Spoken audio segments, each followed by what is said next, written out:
बिस्मिल्लाहिर्रहमानिर्रहीम। अस्सलामुअलैकुम नाजरीन, उम्मीद करते हैं आप सभी लोग खैर आफियत से होंगे। नाजरीन, सभी लोगों को पता है कि रबीउल अव्वल का महीना चल रहा है और 12 रबीउल अव्वल भी बहुत ज़्यादा करीब है, जिसको हम 12 वफ़ात के नाम से भी जानते हैं। आज उसी से ताल्लुक़ फिर एक वीडियो के साथ में आप लोगों के सामने हाज़िरी हुई है, ताकि 12 रबीउल अव्वल के दिन होने वाली दूसरी और बिदअत और खुराफात के बारे में आप लोगों को बाखबर किया जाए और उनकी शरई हकीकत भी आप लोगों के सामने बयान की जाए। नाज़रीन, इससे पहले हम 2 एपिसोड आप लोगों के सामने बयान कर चुके हैं, जिसमें एक एपिसोड में हमने आपको बताया है कि ईद मिलादुन नबी कब ईजाद हुई और किसने की, और दूसरे एपिसोड में हमने आपको बताया है कि 12 रबीउल अव्वल को चिराग रोशन करने की शरई हकीकत क्या है। आज के एपिसोड में हम आपके सामने 12 रबीउल अव्वल को हुजूर सल्लल्लाहु अलैहि वसल्लम की विलादत पर जश्न मनाने की शरई हकीकत क्या है, और इसी तरह 12 रबीउल अव्वल को ईद उल फित्र की तरह मनाने की शरई हकीकत को भी आप लोगों के सामने बयान करेंगे।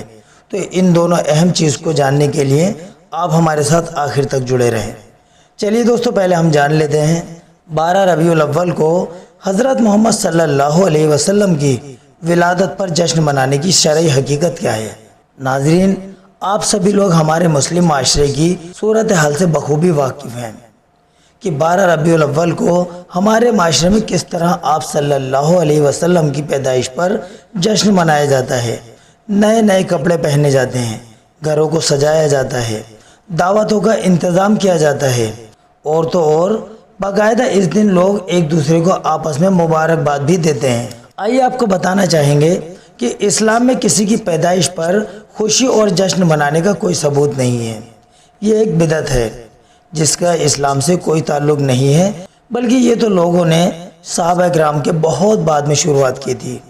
नाजरीन, अगर सरवर आलम हज़रत मोहम्मद मुस्तफ़ा सल्लल्लाहु अलैहि वसल्लम की विलादत बसआदत का दिन ईद के तौर पर मुकर्रर होता, तो सल्लल्लाहु अलैहि वसल्लम के नबूवत के मुबारक दौर में और सहाबा किराम के दौर में इसका ज़रूर सबूत होता।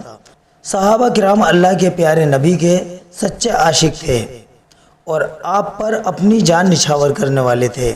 इसके बावजूद सहाबा के दौर में या उसके बाद भी कभी भी हुजूर की पैदाइश वाले दिन को ईद या त्यौहार के तौर पर नहीं मनाया गया, और ना ही इसकी आपस में कोई मुबारकबाद देने का रिवाज डाला गया। पर यह बात भी गौर करने काबिल है कि पैगंबर अलैहिस्सलाम की विलादत की तारीख के बारे में कई कौल जिक्र किए गए हैं। कुछ लोगों का कहना है कि आप सल्लल्लाहु अलैहि वसल्लम इस दुनिया में 2 रबीउल अव्वल को तशरीफ़ लाए।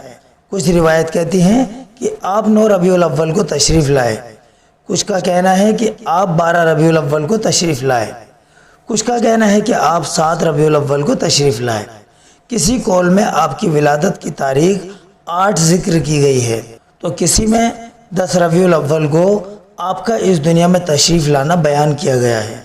यानी आपकी पैदाइश के बारे में काफ़ी सारी रिवायतें मिलती हैं, जिनमें अलग अलग तारीखों का जिक्र है, लेकिन आप सल्लल्लाहु अलैहि वसल्लम की वफ़ात यानी इंतकाल की तारीख तमाम मुअर्रिखीन यानी हिस्ट्री बयान करने वाले उनके नज़दीक 12 रबीउल अव्वल है। इसलिए इस दिन को 12 वफ़ात यानी हुजूर के इंतकाल का दिन भी कहा जाता है।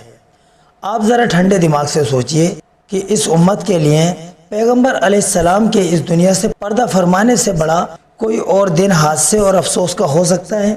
तो इस गमगीन वाले और हादसे वाले दिन को ईद और खुशी का दिन करार देना और एक दूसरे को मुबारकबाद देना, नए नए कपड़े पहनना और खुशबू लगाना, क्या किसी सच्चे रसूल के आशिक को गवारा हो सकता है? लिहाजा इस दिन मिलाद का जश्न मनाना और उसे अज्र व सवाब का बाइस समझना दीन में एक तरह की ज़्यादती और बिदअत है। इसके अलावा इसकी कोई और हकीकत नहीं है। मुस्तफ़ा फतावा महमूदिया जिल्द नंबर 3 पेज नंबर 165 से 191 तक। दूसरे नंबर पर जान लेते हैं रबीउल अव्वल को ईद उल फित्र की तरह मनाना। नाज़रीन, हुजूर सल्लल्लाहु अलैहि वसल्लम की पैदाइश के दिन को ईद उल फित्र की तरह मनाना भी बिल्कुल बेअसल और बेबुनियाद है। दोस्तों, इस बात में कोई दो राय नहीं है कि अल्लाह के प्यारे नबी सल्लल्लाहु अलैहि वसल्लम से सच्ची मोहब्बत रखना हर मोमिन के लिए लाजमी और ज़रूरी है। لیکن آپ غور کریں کہ محبت اسی وقت سچی کہلاتی ہے جبکہ وہ شرعی اصولوں اور قانونوں سے نہ ٹکراتی ہو۔ جبکہ پیغمبر علیہ السلام کی مبارک ولادت کے دن آج کل جو رسمیں عبادت اور ثواب سمجھ کر انجام دی جاتی ہیں، ان باتوں کا شریعت میں دور دور تک کہیں ثبوت نہیں ہے۔ دوستو، نبوت کے دور میں اور سلف صالحین کے زمانے میں ان چیزوں کا کوئی اہتمام اور رواج نہیں تھا، حالانکہ وہ سبھی حضرات ہم سے زیادہ پیغمبر علیہ السلام سے محبت کرنے والے اور آپ کی سنتوں پر بے پناہ عمل کرنے والے تھے۔ اسی لیے ہر مسلمان کو 12 ربیع الاول کے دن ہونے والی بدعتوں سے پوری طرح اپنے آپ کو بچانا لازمی اور ضروری ہے۔ اس کے بجائے ہر مسلمان کو اپنی زندگی کے ہر موڑ پر پیغمبر علیہ السلام کی سنتوں کو اپنانے کا اہتمام کرنا چاہیے۔